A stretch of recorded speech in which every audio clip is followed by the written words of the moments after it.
This is an S3 portion. One of you have asked how to that I missed this parallel resonance circuit, so I thought I'll just explain it. See, already we have studied about the series resonant circuit. You know very well what do you mean by resonance, and this parallel resonant circuit is also known as anti-resonant circuit. And this is also known by the name rejector circuit. See, the series case we were saying about the acceptor circuit, and here the parallel resonant circuit is also known as anti-resonant circuit or rejector circuit. So let us see how the circuit is going on. Okay, so we have already told this is a parallel circuit. So we are having our components as usual. We are having our inductance. Okay, this inductance is connected parallel to the capacitor, and we are going to give our AC supply to this circuit. This is what is going to happen. Okay, so this circuit is given by, this is and be written as E0 sin omega t. E0 e raised to j omega t. Even though the AC circuit can be represented in terms of the trigonometric function, here as we know, already in the previous cases also we have seen that we are going to represent the EMF in terms of e raised to j omega t. Okay, whatever you are writing, you just specify. So again we are going to see that we are going to we call this as a parallel circuit because we know our components or the L is connected parallel to our capacitor. To that we have given an AC supply. Okay, AC supply, variable frequency supply or a variable voltage supply. Okay, so for beginning of to begin with our derivation or to begin with the explanation, we are going to consider an AC EMF. We are going to consider an alternating EMF which is having a form E is equal to E0 e raised to j omega t. Okay, that is, this EMF is applied across the coil coil inductance L, and which is connected parallel to C. We are assuming that this is having a negligible resistance. ഒരു negligible resistance ഉണ്ട്, ഒരു inductance ഉണ്ട്, ഒരു capacitor ഉണ്ട്. അവർ parallel ആയിട്ടാണ് connect ചെയ്തിരിക്കുന്നത്. അതുകൊണ്ടാണ് ഇതിനൊരു പാരലൽ സർക്യൂട്ട് എന്ന് പറയുന്നത്. ഓക്കെ, ഇനി ഈ കറണ്ട്, ഈ ഇൻഡക്റ്റൻസിൽ കൂടെ പാസ് ചെയ്യുന്ന കറണ്ടും കപ്പാസിറ്ററിൽ കൂടെ പാസ് ചെയ്യുന്ന കറണ്ടിന്റെയും relation we have already studied in detail with the derivation. So I am just going to write ആ ഒരു ഇക്വേഷൻ മാത്രമേ എഴുതണുള്ളൂ. കാര്യം നമ്മൾ ഓരോന്നുമായിട്ട് പഠിച്ചതാണ്. If you have any doubt just go through our previous videos. Okay, അല്ലെങ്കിൽ നോട്ട്സ് നോക്കുക. അപ്പൊ ഇൻഡക്റ്റൻസിൽ കൂടെയുള്ള കറണ്ടിനെ നമ്മൾ സ്പെസിഫൈ ചെയ്യണ ഐ സഫിക്സ് എൽ എന്നാണ്. അതായത് the current through the inductance is given by E0 e raised to j omega t by j omega L. അല്ലെ, ഇവിടെ പറയുന്നുണ്ട് കറണ്ട് ത്രൂ ദ ഇൻഡക്റ്റൻസ് എന്ന് പറയുന്നത് അപ്ലൈഡ് ഇ എം എഫിനെ കാട്ടി എത്രയാണ് ലാഗ് ചെയ്യുന്നത്? It is lagging π/2 or lags π/2. The applied EMF across inductance lags behind the applied EMF in phase by π/2. അപ്പൊ നമുക്ക് ഈ ഇക്വേഷനെ എങ്ങനെ മാറ്റി എഴുതാം? അപ്പൊ നമ്മൾ IL എന്ന് പറഞ്ഞ E0 e raised to j omega t minus π/2 by omega L. എങ്ങനെയാണെന്ന് പറഞ്ഞാൽ, ഇത് എങ്ങനെയാണ് എഴുതാൻ പറ്റിയതെന്ന് പറഞ്ഞാൽ നമ്മൾ ഓൾറെഡി എഴുതിയിരുന്നു. I of L is equal to E0 by j omega L e raised to j omega t എന്നാണ് നമ്മൾ എഴുതിയത്. അല്ലെ, ഈ 1/j omega എന്ന് പറഞ്ഞാൽ എന്താണ്? 1/j എന്ന് പറഞ്ഞാൽ -j. അല്ലെ, 1/j എന്ന് പറഞ്ഞാൽ അതെന്താണ്? -j. -j വേണമെങ്കിൽ നമുക്ക് e raised to -j π/2 എന്ന് എഴുതാം. തന്നല്ലോ, e raised to I theta is equal to ആ ഫോം അറിയാലോ, cos theta plus I sin theta. ഇതൊക്കെ നിങ്ങൾക്ക് അറിയാന്നുള്ള കാര്യം തന്നെയാണ്. അപ്പൊ നമുക്ക് എങ്ങനെ അറിയാം? 1/j എന്ന് പറഞ്ഞാൽ e raised to -j e raised to -j/2. അപ്പൊ ഈ 1/j നമുക്ക് എങ്ങനെയായിട്ട് ഇവിടെ എന്തായിട്ട് എഴുതാം? That is equal to E0 by L omega e raised to -j π/2 e raised to j omega t. അപ്പൊ നമുക്ക് എങ്ങനെ എഴുതാം? ഇത് into e raised to j omega t minus π/2. അപ്പൊ നമുക്കത് എഴുതാമല്ലോ. നമുക്ക് അങ്ങനെയാണ് നമ്മൾ ഈ ഇക്വേഷൻ ഇവിടെ എഴുതുന്നത്. Okay fine. അപ്പൊ ഇങ്ങനെയാണ് നമ്മൾ എഴുതിയത്. We have written J 1/j, അതായത് ഈ 1 ഇവിടുത്തെ ജെയെ നമ്മൾ ഈ ജെയെ നമ്മൾ e⁻j⁻2 എന്ന് എഴുതി തന്നെയല്ലോ. അപ്പൊ അത് ഇൻഡക്റ്റൻസിന്റെ കാര്യമായി. അപ്പൊ നമ്മൾ ഇൻഡക്റ്റൻസിൽ കൂടെ കറണ്ടിന്റെ ഫേസ് ലാഗിങ് ബിഹൈൻഡ് π/2 എന്ന് പറഞ്ഞു. ഇനി അടുത്ത കപ്പാസിറ്ററിൽ എങ്ങനെയാണ്? ഇറ്റ് ഈസ് ലീഡിങ് ബൈ π/2 തന്നെയല്ലോ. അപ്പൊ കപ്പാസിറ്ററിന്റെ കാര്യത്തിൽ നമുക്ക് എഴുതാം I of C is equal to E0 e⁻j⁻t by, നേരത്തെ നമ്മൾ എന്ത് എഴുതി? j⁻L എന്ന് എഴുതി. ഇവിടെ നമ്മൾ എന്ത് എഴുതണു? 1/j⁻C 1/j⁻C തന്നല്ലോ. ഇവിടെ നമ്മൾ ഇവിടെ -j അല്ല, ഇവിടെ എന്താണ്? ഇവിടെ അത് ലാഗ് ചെയ്യല്ല. It is leading by π/2. It is leading by π/2. അപ്പൊ നമുക്കിത് എങ്ങനെ എഴുതാം? E0 by 1/ωc തന്നല്ലോ e⁻j⁻t പ്ലസ് π/2. കാര്യം j എന്ന് പറഞ്ഞ e⁻j⁻2 ആണ്. ഇവിടെ നമ്മൾ ഇൻഡക്ടറിന്റെ കാര്യത്തിൽ ഉപയോഗിച്ചു, ഇത് നമ്മൾ കപ്പാസിറ്ററിന്റെ കാര്യത്തിൽ ഉപയോഗിക്കുന്നു. ഇത് ഇൻഡക്ടറിന്റെ കാര്യത്തിൽ ഉപയോഗിച്ചു. അപ്പൊ ഇത് കപ്പാസിറ്ററിന്റെ കാര്യത്തിൽ നമുക്ക് j മാത്രമേ നമ്മൾ ഉപയോഗിക്കുന്നുള്ളൂ. ആ j നമുക്ക് e⁻j⁻2 എന്ന് എഴുതാം. അതേസമയം ഇൻഡക്ടറിന് നമ്മൾ 1/j ഉപയോഗിച്ചുകൊണ്ട് e⁻j⁻2 എന്ന് എഴുതി തന്നല്ലോ. അപ്പൊ നമ്മൾ ഈ ഇക്വേഷൻ എന്ന് പറഞ്ഞാൽ I is equal to E0 by 1/ωc e⁻j⁻t plus π/2 നമുക്ക് എഴുതാം. അപ്പൊ നമുക്ക് ഇൻഡക്ടറിൻ്റെതും കിട്ടി, കപ്പാസിറ്ററിൻ്റെതും കിട്ടി അല്ലെ. അപ്പം ഒരു കറണ്ട്, സോ കറണ്ടിന്റെ ഇപ്പൊ അതായത് നമ്മൾ പറയുന്നത് ഇതിൽ കൂടെ ഒരു കറണ്ട് പാസ് ചെയ്യുന്നു അല്ലെ. This current is passing through 2 different branches. ഒന്ന് ഇൻഡക്ടറിൽ കൂടെ പാസ് ചെയ്യുന്നു, another part of the current is passing through the capacitor. What is happening? Both the cases there is a difference in phase by pi തന്നെയല്ലോ. അപ്പൊ total current ഇവിടെയും π/2 ഇവിടെയും π/2, അതായത് ടോട്ടൽ ഫേസ് എന്ന് പറയുന്നത് അതായത് differ by a phase a pi. അപ്പൊ total current എന്ന് പറയുന്നത് എന്തായിരിക്കും? ഇതിൽ കൂടെ പാസ് ചെയ്യുന്ന കറണ്ടിന്റെയും ഇതിന്റെ കൂടെ പാസ് ചെയ്യുന്ന കറണ്ടിന്റെയും വെക്ടർ സം ആയിരിക്കും. So because they are 180 degree out of phase തന്നല്ലോ. അപ്പൊ നമ്മുടെ ടോട്ടൽ കറണ്ടിന് നമ്മൾ എന്ത് എഴുതും? I of t is equal to I of L plus I of C. അപ്പൊ ഓൾറെഡി നമ്മൾ എഴുതിയിട്ടുണ്ട് എന്താണെന്നുള്ളത്. E0 by j⁻L e⁻j⁻t plus j into ωc e⁻j⁻t. That is current through inductor and current through the capacitor. ഇത് നമുക്ക് എങ്ങനെ എഴുതാം? j വേണമെങ്കിൽ common എടുക്കാം. ωc minus ωL E0 e⁻j⁻t. അതായത് നമുക്കതിന് കോമൺ എടുത്ത് നമ്മൾ ആ ഫേസ് റിലേഷൻ എഴുതി തന്നല്ല. ആ ഫേസ് റിലേഷൻ നമുക്ക് E0 e⁻j⁻t രണ്ടിടത്ത് നിന്നും കോമൺ എടുക്കാം, j എടുക്കാം. ഒരിടത്ത് 1/j ആണ്, അപ്പൊ നമ്മൾ അതിനെ മുകളിലും താഴെ നമുക്കൊരു മൈനസ് വന്നു. That's very simple mathematics. ഇനി നമുക്ക് വേണമെങ്കിൽ we can draw a phasor diagram, അല്ലെങ്കിൽ കോംപ്ലക്സ് പ്ലെയിനിൽ ഈ ഫേസ് ഡിഫറൻസ് നമുക്ക് വേണമെങ്കിൽ we won't we can represent that. അത് നമ്മൾ സാധാരണ ഒരു ഓൾറെഡി നമുക്ക് അറിയാവുന്നതാണ് x axis, y axis, and this is the EMF നമുക്കറിയാം. ഓക്കെ, ഇതെന്ന് പറയുന്നത് ഇൻഡക്റ്റൻസ് ആണ് 1/L⍵. ഇതെന്ന് പറയുന്നത് നമ്മുടെ കപ്പാസിറ്റർ ആണ് E0 by 1/ωc അല്ലേ.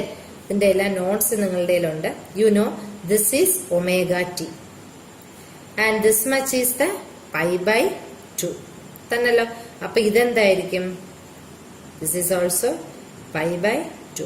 അപ്പൊ ഇതാണ് നമ്മുടെ ഫേസ് റിലേഷൻ എന്ന് നമ്മൾ പറഞ്ഞുകൊണ്ടിരുന്നത്. Phase relation. ഇപ്പൊ total impedance in the circuit എന്ന് പറഞ്ഞ ടോട്ടൽ ഇംപീഡൻസ് ആണ് 1/ZT എന്ന് പറഞ്ഞ impedance along the inductance plus impedance along the capacitor. Impedance along the inductance plus impedance along the capacitor. അതായത് ZL plus ZC by ZL ZC. അത് നമ്മളെ simple mathematics ആണ്. അത് 1/ZT ആണ്. അപ്പം ZT എന്ന് പറഞ്ഞാൽ എന്താണ്? ZL ZC by ZL plus ZC തന്നല്ലോ. ഇനി എന്താണ് ഈ ZTയും ZL എന്നൊക്കെ നമുക്ക് നോക്കാം.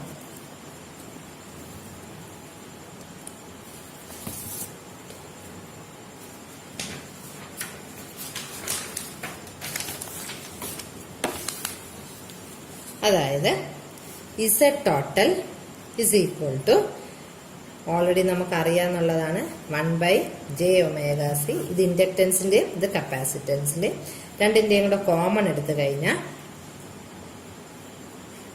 1/ω⍵c. ഓക്കെ, ഇനി നമുക്ക് ഇതിനെ സിംപ്ലിഫൈ ചെയ്യാം. j⍵യും j⍵യും കൂടെ ക്യാൻസൽ ആയി പോകും. So when you are simplifying you will be getting at L/c. ഈ എല്ലും ഈ C L/c divided by j common എടുത്തു. The denominator is remaining the same itself. Okay, ഇനി നമുക്ക് ഇതിനെ ഒന്ന് സിംപ്ലിഫൈ ചെയ്യാൻ വേണ്ടി നമുക്ക് എക്സ്പ്രഷൻ കിട്ടാൻ വേണ്ടി we can just multiply by with L/c. ഒരു L/c കോമൺ എടുത്താൽ എന്ത് പറ്റും? Is it okay? ഇതിന്നൊരു L/c കോമൺ എടുത്താൽ ഇവിടെ എല്ലും സിയും കട്ടായി. Will again get it as L⍵. Fine.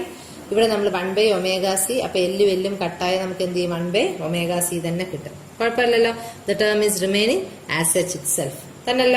So again ഇവിടെ ഒരു L/c ഡിനോമിനേറ്ററിലും ന്യൂമറേറ്ററിലും ഒരു L/c ഉണ്ട്. അപ്പൊ അതെന്ത് പറ്റും? അത് ക്യാൻസൽ ആയിപ്പോ. Finally you are getting it as ω⍵c minus 1/L⍵.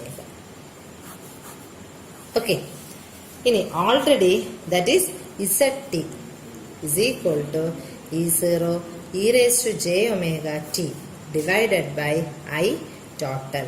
തന്നല്ല. I think it is easy because already നമ്മൾ Zt എഴുതിയിട്ടുണ്ട് എന്താണെന്ന്. അതെന്ന് പറയുന്നത് E0 e⁻j⍵t divided by നമ്മളെ കിട്ടിയ എക്സ്പ്രഷനാണ് നമുക്ക് ഉള്ളത്. ഓക്കെ, അതിൽ ഓൾറെഡി നിങ്ങളുടെ നോട്ടിൽ നിങ്ങളുടെ ഇക്വേഷൻസ് ഉണ്ട്. ആ ഇക്വേഷൻസ് ഉപയോഗിച്ച് നിങ്ങൾക്ക് പതുക്കെ നോക്കാമെന്നുള്ളതേ ഉള്ളൂ. കാര്യം ഓൾറെഡി നമുക്ക് നമ്മൾ ഐ ടോട്ടൽ നമ്മൾ എഴുതിയിട്ടുണ്ട്. ഓക്കെ, I(t) നമ്മൾ എഴുതിയിട്ടുണ്ട്. is equal to j into ω⍵c minus 1/L⍵ E0 e⁻j⍵t. I(t) നമ്മൾ ഓൾറെഡി എഴുതിയിട്ടുണ്ട്. അവിടുന്ന് തന്നെയാണ് നമുക്കിപ്പം നമ്മൾ Zt പറഞ്ഞത്. So from that you can find Zt is equal to, ഇത് ഓൾറെഡി എഴുതി വെച്ചതാണ്. ജസ്റ്റ് വി ഹാവ് സബ്സ്റ്റിറ്റ്യൂട്ട് ചെയ്ത് അങ്ങ് എഴുതിയെന്നേ ഉള്ളൂ. We are getting the final result. അപ്പൊ അങ്ങനെയാണ് നമ്മൾ Zt, അതായത് ടോട്ടൽ ഇംപീഡൻസും കിട്ടി, ടോട്ടൽ കറണ്ടും കിട്ടിയിട്ടുണ്ട് അല്ലെ. എപ്പോഴാണ് ഒരു റെസൊണൻസ് കിട്ടുന്നത്?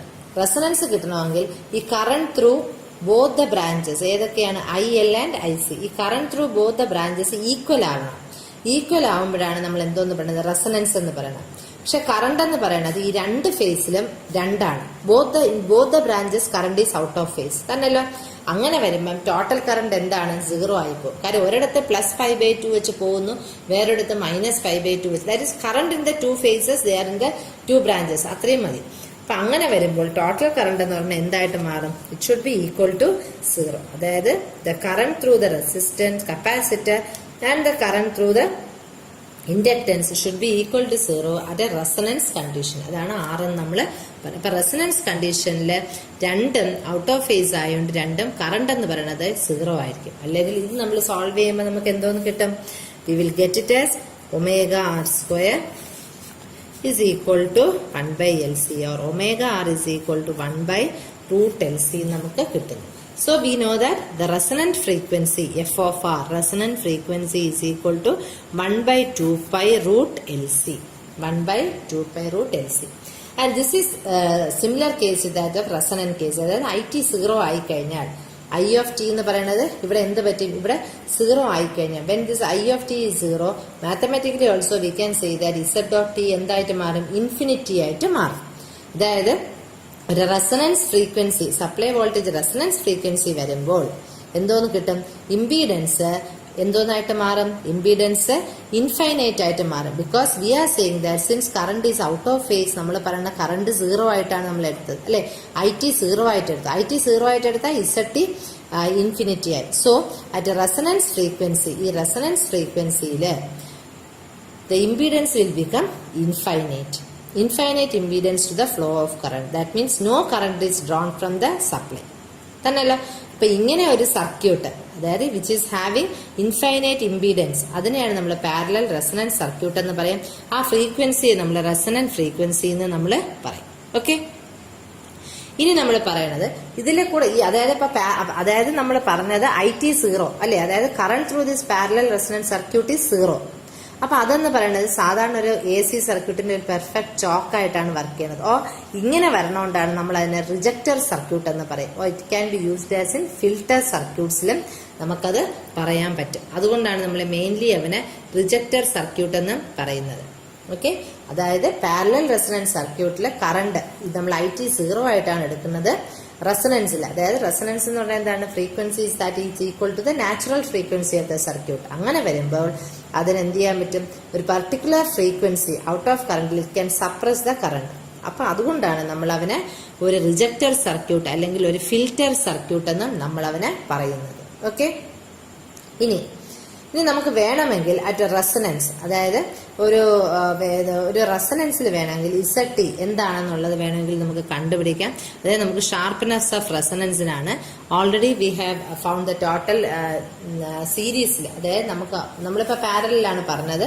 ഇനി വേണമെങ്കിൽ ZLും ZCയും നമ്മൾ പറയാണ് L and C are connected in series സർക്യൂട്ടിലാണെങ്കിൽ ടോട്ടൽ ഇംപീഡൻസ് എന്ന് പറയുന്നത് എന്താകും, അത് വേണമെങ്കിൽ നമുക്ക് നോക്കാം. കമ്പയർ ചെയ്യാൻ വേണ്ടിയാണ്. Already I think I have told it's then also ആ ബുക്കിൽ അത് ഉള്ളത് കൊണ്ടാണ്. റെസൊണൻസിൽ എന്താണ് നമ്മൾ പറയുന്നത്, ഇവർ രണ്ടുപേരും ഈക്വൽ ആയിട്ട് പോകും. അതായത് ω/RL is equal to 1/ω/RC equal ആയിട്ട് പോകും. അതായത് ZT എന്ന് പറഞ്ഞാൽ ZT is equal to ω/RL the whole square divided by ZS. അതായത് സീരീസിലുള്ള കാര്യമാണ് പറയുന്നത്. അപ്പം ഇനി നമ്മൾ ഇതിനെ സോൾവ് ചെയ്യാൻ വേണ്ടി നമ്മൾ എന്ത് ചെയ്യുമെന്ന് അറിയാമോ, we are going to multiply the numerator and denominator by e⁻j⍵t. ന്യൂമറേറ്ററിലും ഡിനോമിനേറ്ററിലും e⁻j⍵t കൊണ്ട് മൾട്ടിപ്ലൈ ചെയ്യും. നമ്മൾ അതിനെ ZT കോൺസ്റ്റന്റ് ആയിട്ട് എടുക്കും. Okay, now that is for the series circuit. Just അത് കമ്പാരിസണിന് വേണ്ടി പറഞ്ഞതേ ഉള്ളൂ. ഇനി എന്താണ് ഈ റെസൊണൻസ് സർക്യൂട്ടിന്റെ ഒരു സെലക്ടിവിറ്റി അല്ലെങ്കിൽ വേരിയേഷണൽ ഫ്രീക്വൻസി, എന്താണ് സെലക്ടിവിറ്റി എന്ന് നോക്കണം. സെലക്ടിവിറ്റി എന്ന് പറയുന്നത് തന്നെ എന്താണ്, the ability to prevent high impedance at resonant frequency. ഇപ്പം അതായത് ഒരു ബാക്കിയുള്ള ഫ്രീക്വൻസീസിലൊക്കെ ലോവർ ഇംപീഡൻസും higher frequency high impedance at resonant frequency അത് സെലക്ട് ചെയ്യാൻ പറ്റുന്ന ഒരു കാര്യമാണ് പറയുന്നത്. അല്ലെങ്കിൽ നമുക്ക് പറയാം, നമ്മൾ ഓൾറെഡി പറഞ്ഞതാണ്, ഒരു റെസൊണൻസിന്റെ സമയത്ത് at resonance total impedance will be L/RC അല്ലെ, L/CR എന്നാണ് നമ്മൾ പറയുന്നത്. ബിക്കോസ് കറന്റ് സീരീസ് റെസൊണൻസ് കേസിലും കറന്റ് വേരിയേഷൻ ഉണ്ട്. നമുക്കിനി ഈ വേരിയേഷൻ എങ്ങനെയാണെന്ന് കാണിക്കാൻ വേണ്ടി we can have A graph between impedance and frequency. Impedance frequency നമ്മൾ ഗ്രാഫ് വരയ്ക്കുമ്പോൾ നമുക്ക് ഇങ്ങനെ ഷാർപ്പായിട്ടുള്ള കേർവ്സ് കിട്ടും. ഇങ്ങനെയുള്ള കേർവ്സ് കിട്ടും. താഴെ വരുമ്പോൾ അത് ഫ്ലാറ്റ് ആവും. ഓക്കെ, യു ക്യാൻ ഹാവ് ഇതെന്ന് പറയുന്നത് R is equal to 0 ആണ്. This is R is equal to 0. അതായത് ഗ്രേറ്റർ ഷാർപ്നെസ് പീക്ക് ഭയങ്കര കൂടുമ്പോൾ, ഷാർപ്നെസ് പീക്ക് കൂടുമ്പോൾ R is equal to 0. അല്ലെങ്കിൽ ക്വാളിറ്റി Q എന്ന് പറയുന്നത് വളരെ ഹൈ ആയിരിക്കും. ഓക്കെ, അപ്പൊ പീക്കിന്റെ ഷാർപ്നെസ് ഈ കർവിന്റെ ഷാർപ്നെസ് കൂടുമ്പോൾ ഈ കർവിന്റെ ഷാർപ്നെസ് ഭയങ്കര ഷാർപ്പായ R is equal to 0 ആണ്. അപ്പൊ അതായത് നമ്മൾ എന്താണ് പറയുന്നത്, അതിന്റെ പീക്ക്നെസ് അല്ലെങ്കിൽ ഷാർപ്നെസ് കൂടുതലാണ്, അതായത് ഹൈ ക്വാളിറ്റിയാണ്. അപ്പൊ നമുക്ക് നല്ലൊരു സെലക്ടിവിറ്റി കിട്ടും. അതേസമയം താഴോട്ട് വരുന്നതോറും ഇപ്പൊ ഇതൊരു R1 ആണ്, ഇത് R2 ആണ്, ഇങ്ങനെ പോവുകയാണെങ്കിൽ ഇത് R2 എന്ന് പറഞ്ഞാൽ R1-നെക്കാട്ടി കൂടുതലാണ്. We are saying about this sharpness ആണ്. അപ്പൊ ഇത് R1 ആണ്, ഇത് R2 ആണ്. ഇവിടെ നമുക്ക് വിത്ത് എടുക്കാം. ഇതൊക്കെ ഓൾറെഡി നിങ്ങൾ പഠിച്ചിട്ടുള്ള കാര്യം തന്നെയാണ്. നമ്മൾ ഇതിനെ നമ്മൾ ω/R എന്ന് പറയും. ഇപ്പുറത്തെ റൈറ്റ് സൈഡ് ω/R പ്ലസ് ∆ω എന്ന് പറയും. Left side ω/R minus ∆ω. അതായത് ഇതിനെ ω/R മൈനസ് ∆ ω, ഇതെന്ന് പറയുന്നത് ω/R പ്ലസ് ∆ω, ഇതെന്ന് പറയുന്നത് ω/R, അതായത് റെസൊണന്റ് ഫ്രീക്വൻസി. ഓക്കെ, ഇതാണ്. അപ്പൊ നിങ്ങൾ ഈ കാര്യമേ ഓർക്കേണ്ടി, നമ്മുടെ പീക്ക് ഷാർപ്പാണെങ്കിൽ ഹൈ ക്വാളിറ്റിയാണ്, ഹൈ ക്യൂ വാല്യൂ ആണ്, അതായത് സെലക്ടിവിറ്റി കൂടുതലാണ്. അപ്പൊ താഴോട്ട് വരുമ്പോൾ, അതായത് ഈ കർവ് ഇങ്ങനെ ഫ്ലാറ്റ് ആയി പോയാൽ അതിന്റെ അർത്ഥം Q value is very low. അപ്പൊ നമുക്ക് ഇനി പറയാം 1/ZT ടോട്ടൽ എന്ന് പറയുന്ന 1/Z ഇൻഡക്റ്റൻസിലും കപ്പാസിറ്ററിലും കൂടെ പോണതാണ്. Now we can put Z Lന് പകരം നമുക്ക് ആരെ കൊടുക്കാം? R plus J omega L കൊടുക്കാം. അതുപോലെ ZC എന്ന് പറഞ്ഞാൽ 1 by J omega C ആണ്. ഇത് സോൾവ് ചെയ്ത് കഴിയുമ്പോൾ you will get ZT is equal to R plus J omega L divided by 1 minus omega square LC plus J omega CR. Okay, J omega CR. ഇനി practice problem generally we can say that R tends to 0. R tends to 0 ആവുമ്പോൾ എന്താവും ഈ സർക്യൂട്ടിൽ? ആ ന്യൂമറേറ്ററിൽ R tends to 0 ആവുമ്പോൾ എന്ത് പറ്റും? ഇത് R അങ്ങ് 0 ആയി പോകും അല്ലെ? R 0 ആവും, ഈ R അങ്ങ് പോയി എന്നല്ല. സോ ഇപ്പൊ R tends to 0 ആകുമ്പോൾ ഇതിനെ നമുക്ക് അങ്ങനെ 0 ആക്കാൻ പറ്റൂല. കാര്യം എന്തുകൊണ്ടാണ്? ഇവര് സെപ്പറേറ്റ് ടേം ആണ്, പക്ഷെ ഇവരെന്ന് പറയുന്നത് കപ്പാസിറ്ററിന്റെ കൂടെ വരുന്ന സർക്യൂട്ടാണ്. സോ നമുക്ക് R tends to 0 വരുമ്പോൾ നമുക്ക് എന്തേ വരുള്ളൂ? R tends to 0 വരുമ്പോൾ you will get it as J omega L by 1 minus omega square LC plus J omega CR. So അതിന്റെ മാഗ്നിറ്റ്യൂഡ് എന്ന് പറയുന്നത് it is directly Z of t is equal to resonant frequency L omega R L divided by root of the numerator. ഇനി omega R ഉം ZT total ആവുമ്പോൾ എന്ത് പറ്റും? Okay, so ഇപ്പൊ R tends to 0 ആവുമ്പോൾ നമ്മൾ എഴുതി ഒമേഗ എന്ന് പറയുന്നത് it is tending to omega R ആണെന്ന് നമ്മൾ എഴുതി അല്ലെ? R tends to 0 വരുമ്പോൾ omega equal to omega tends to 0. അതായത് നമുക്ക് 3 കേസസ് എഴുതാം. എന്നെന്ന് പറയുന്നത് omega R plus delta omega പറയാം, omega R minus delta omega പറയാം, omega R is equal to omega R എഴുതാം. അങ്ങനെ 3 കേസസും നമുക്ക് എഴുതാം. And finally we can calculate and ബാക്കി മാത്തമാറ്റിക്കൽ സ്റ്റെപ്സ് ആണ് you will be getting directly from your book. അത് നമുക്ക് ചെയ്ത് കഴിയുമ്പോൾ finally will get 1 by R into root of L by C. 1 by R into root of L by C നമുക്ക് കിട്ടും. അതായത് 3 സെക്ഷനിലെ നമ്മൾ എന്ത് എഴുതും? So 1 by R into root of L by C. ഇപ്പൊ 3 സെക്ഷനിൽ നമ്മൾ ഈ ഗ്രാഫിന്റെ 3 പാർട്ട് നമ്മൾ എടുക്കും. ഏതൊക്കെയാണ്? Omega equal to omega R plus delta omega R minus delta omega. So നമുക്ക് അതിൽ വേണമെങ്കിൽ ഇതെടുത്തിട്ട് വി ക്യാൻ ജസ്റ്റ് അണ്ടർഗോ ഇത് R tends to 0 വരുമ്പോൾ omega equal to omega R plus delta omega എന്നെടുത്ത് we can just undergo the calculation. വെറും mathematical simplification ആണ്. And you will get it as 1 by R into root of L by C. Okay, now ഇത് comparison ആണ്. ബാക്കി notes എല്ലാം text ബുക്കിൽ 2 reference ബുക്കിലും തന്നിട്ടുണ്ട്. You can go through the notes and start study. College തുറന്ന് നിങ്ങൾക്ക് നെക്സ്റ്റ് വീക്ക് വരുമ്പം S3 എല്ലാ പോർഷൻസും എഴുതിപ്പിക്കും. Based on that internal marks will be given. Thank U.